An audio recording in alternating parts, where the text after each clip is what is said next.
Hi everybody, this is your local history librarian Sarah Kiefer. I decided to put this video together to help direct you to one of our remote services, which is Ancestry Library Edition. This will be available to Ridgewood cardholders and also members of the Genealogical Society of Bergen County. What I'm going to do is I'm going to share my screen, so just give me a moment to do that. And please excuse any lag time because that does happen with technology. So we're looking at my screen here. And to access Ancestry, you just go to ridgewoodlibrary.org, which brings you to this homepage. And if you scroll down, you'll see all of the remote services that the Ridgewood Library can offer you while you're at home during this time. To access Ancestry, you will need a passcode. So as you can see here, we have a button to access Ancestry. And when you click on that, it brings you to our page with the direction as to what to do. So you'll need to send us your first and last name along with your library card number or your GSBC member information. How you can send it to us is to go to Chat with a Librarian. So if you click on the blue box on the bottom right corner of your screen, you can put in your information and then send in the request to access Ancestry. You can also email the reference team, and that email address is right here, ask@ridgewoodlibrary.org. I'm going to go back. Like I said, once you send in your information, a reference librarian will provide you with the link to access Ancestry. And it's going to bring you to this page where you put in the passcode. Once you put in the passcode, and I'm sorry, there are a few steps here. Once you put in the passcode, you'll be directed to this home page for Ancestry. And when you click on Ancestry, you then, sorry, I have to go to the next page. And I'll just put in the passcode real quick. And then you'll get to the home page here, which is Ancestry Library Edition. It looks exactly the same as when you come into the library. So those of you familiar with Ancestry Library Edition, the searching is exactly the same. Anybody that's not familiar with searching on Ancestry, it's a pretty simple and straightforward database that I'm going to go over some steps at the moment. But if you do need further assistance, I'll be able to direct you as well.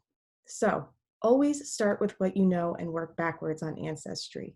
A lot of people want to dive into that ancestor back in the 1700s, and it's best to start with what you know. Also, please make note to write down all of your citations. That's very important when researching as well. So when you want to start with the family member that you know, you can either click on Begin Searching or search on the top left-hand corner. So I'm going to click on Begin Searching. And I always recommend that people start with a broad search and then narrow down from there. Everybody has their own way of doing searching. So if that's not your format, obviously you can change it. I'm going to start, like I said, very simply. I'm just going to put in my family last name. Now, you'll note when I said you can add in information as you go along. If you notice here, it says exact. Kiefer can be spelled several different ways, so you can always select exact or the different sounds like, similar, or sound X. For now, I'm just going to do the general. And then I'm just going to put in New Jersey as an example. And when I click on Show More Options, this is where I said you can fill in as much information as you know or keep it general. And when you put in birth year, say you were to put in around 1980, again, you can change this by clicking on exact, and you can do plus or minus up to 5 years, up to 10 years, and search that way. So I'm just doing this very basic search for the moment. It's going to yield a lot of results. And when you get to this screen page here, there's several ways to navigate it. There's filters on the left-hand side that you can use. You can edit your search even further, and then you would click Update. You can go by categories on the left-hand side here. So if you wanted just census and voter lists, you click on Census and Voter Lists, and that'll bring up all of this information. Now, when you click in any of those search features, or I'm sorry, when you click in any of those records, I'm going to come up with a different record than that will show information. So let's just click in here. So if there was a document, it would be listed here. Right now it says no images, so you can only access the information that's listed here. You can send the document to yourself or print it. If you go back to all results, and what I'm going to do is I'm going to edit my search, and I'm going to take out the birth year, which again is going to yield a lot of results, but when you click into, say, the 1920 federal census, here you have the document, but you'll notice that all the information is also listed on this main page here. It's been transcribed, so again, you might notice some spelling errors, but that's because it's been transcribed from an original document. And at the bottom, you'll also see other family members that listed. Now it's very easy to go, oh, that's my uncle. I'm going to click on that person, and you can click in them and then search further. But always make sure to note your citation prior to clicking around, because it is easy to get lost when just searching around at all family members. Again, you can send the document to yourself or print a friendly version. For now, I'm just going to open up the document itself just to point out what you can use here. So when you open up any of these documents, you'll notice that the family member you searched is highlighted. And when you hover over it, it will provide that information that's been transcribed as you go through. It is very easy to then save the document several ways. When you click on Save, you'll see that you can send the image home, or you could save it to the computer. If you click on this tool feature on the right-hand side, this allows you to either print it or download it. When you click on Print, you have the option to print the entire image or a zoomed in image of it. So if you wanted to just print the area of where your family members are, you can do that. So that is just a basic overview of how to do a quick search. I'm going to go back to the home page, because I also want to point out, when you're doing these searches, and I pointed out the filters on the right-hand side, those filters are also listed here. You have the records, and those were the records that I showed you. Or you can go to categories, and that will filter it down as well by having census, immigration, so on and so forth. So I'm actually going to edit the search to be able to show that to you.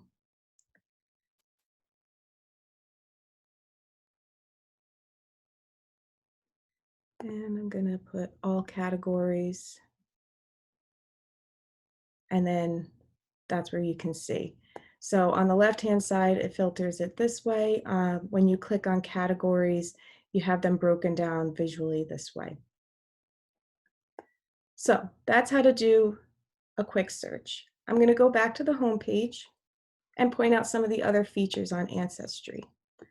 On the top here, you can see that there's charts and forms. These are for you to take advantage of. They have the different Ancestry charts and ways to record your searches. So I recommend taking full advantage of those.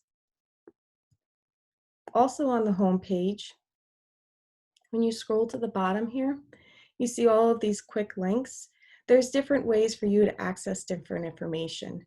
You can access city directories, and you can access census records. I'm going to point out the city directories real quick, because we do have a lot of requests to check on the Ridgewood city directories. So all you have to do is click on city directories. You'll see on the right-hand side here, US city directories. And once you click on that, you're going to choose New Jersey.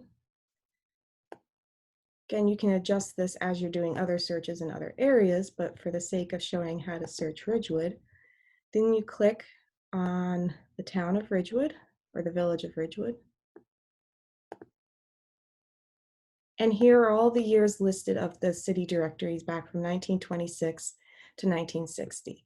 Now, the Ridgewood Public Library is lucky enough to have a larger scale of those years. We have back to 1891, or I'm sorry, 1898, and then up to the 70s. Then it turns into the Yellow Pages, which we do have an extensive Yellow Pages collection as well.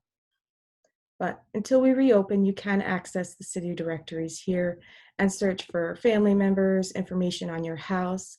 And what's really interesting about these city directories is it will include a lot of information. So as you can see, William McCall here was a salesman who lived on Bel Air Ave in Fairlawn. So these city directories are not just Ridgewood, they are Midland Park and Fairlawn, depending on the years. So that's, again, just another general search. And my final thing that I want to point out when you're on Ancestry, when you're doing a search, when you start getting a little bit more in depth and less broad, when you go under that search feature, you can search by specific categories. And I recommend doing this because when you fill in the fields, they will be specific to immigration and travel. So when you do a general search, it's just going to search across the board. But when you do something under immigration and travel, it's going to search those keywords specific to that type of search. So it will yield a more narrow result. So if you find yourself stuck or lost when searching for any family member, we are offering remote genealogy assistance. You can check the schedule on the local history page, which, give me one second, is right here. So it's ridgewoodlibrary.org/local history. And when you scroll to the section on, you can see the calendar of local history events listed there. But if you just go to event highlights, they're all listed here. The dates, we will have more additional dates to come. So if any of those dates and times work for you, just email me, skiefer@ridgewoodlibrary.org. Tell me the date and time you're looking for, and I'll coordinate that with the genealogy consultant. They'll be doing a Zoom meeting. If those dates and times don't work, please feel free to reach out to me anyway, and I can see if I can coordinate a time with a volunteer at a different time. And of course, if you have any questions on accessing any of our other resources or need further research assistance, please don't hesitate to contact me at skiefer@ridgewoodlibrary.org. We also have the reference assistance at Ask at Ridgewood and that chat feature. We're here and able to help you at any point in time. We want to make sure that you can still use the library services. So please do not hesitate to contact us. Thank you, stay safe and stay healthy, and I hope to see you all again soon.